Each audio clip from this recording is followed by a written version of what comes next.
오늘은 후성이라는 기업 좀 자세히 살펴보겠습니다. 이 불소 화합물 기반 화학 소재랑 또 화공기기 이렇게 두 사업이 중심이죠. 네, 맞습니다. 특히 이게 반도체나 2차 전지 소재 같이 진입 장벽이 꽤 높은 첨단 산업 분야에서 좀 독특한 위치를 점하고 있는 회사라서요. 기술력하고 시장 지위 중심으로 보면 흥미로운 부분이 많습니다. 그렇군요. 사업 구조를 먼저 보면 역시 화학 소재 쪽 비중이 크네요.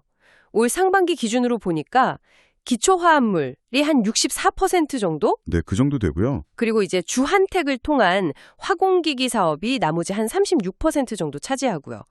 그럼 기초 화합물 이쪽부터 좀 자세히 들어볼까요? 네, 여기가 이제 후송의 핵심인데요. 한 40년 넘게 쌓아온 불소화 기술, 이게 기반입니다. 아시겠지만 환경 규제 때문에 다른 데서 새로 들어오기가 굉장히 까다로운 분야잖아요. 아, 그렇죠. 진입 장벽이 높군요. 네, 그래서 이 기술로 여러 제품을 만드는데 대표적인 게 이제 2차 전지 소재, 그리고 반도체 특수가스, 또 냉매 이렇게 크게 볼 수 있습니다.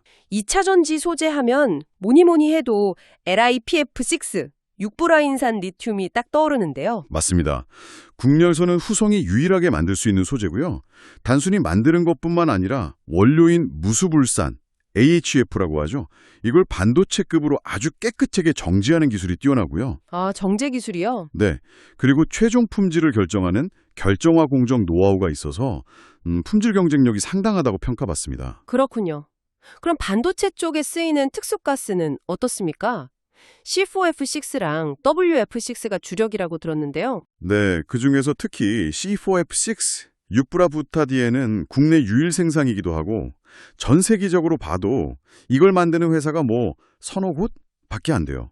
아, 정말요? 그렇게 적어요? 네, 그러니까 그만큼 기술 장벽도 높고 부가가치도 큰 가스라는 거죠.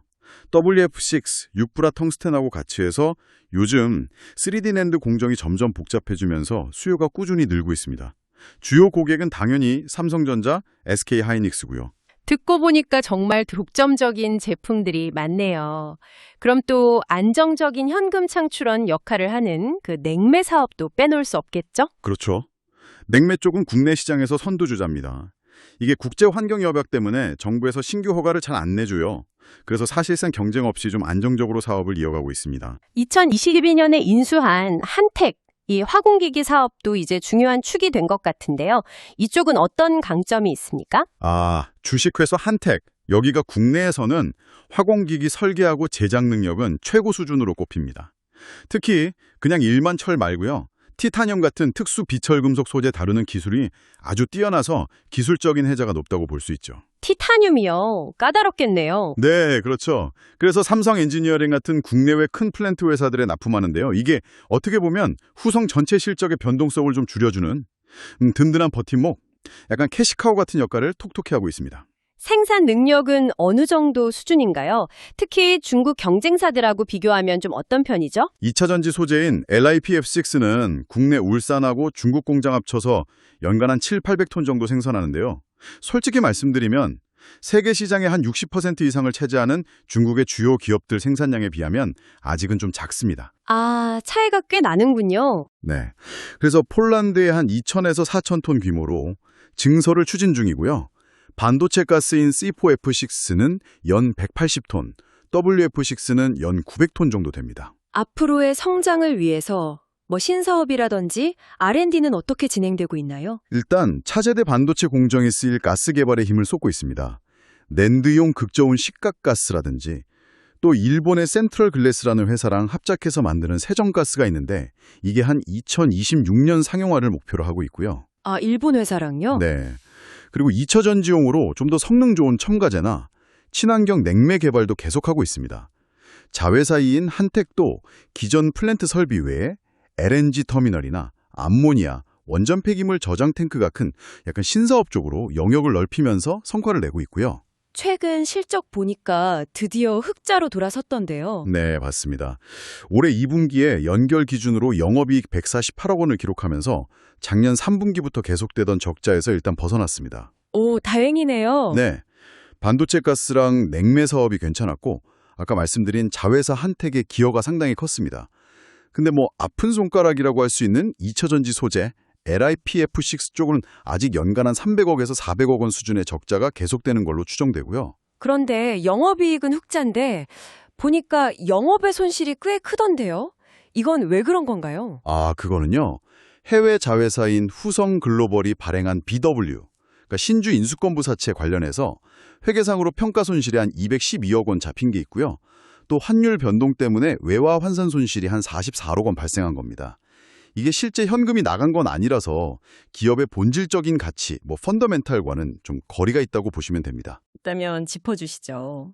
일단 냉매 가격 강세가 좀 이어질 가능성이 높아 보입니다. 중국이 HFC 계열 생산량을 규제하는 쿼터제를 시행하면서 가격이 오르고 있거든요.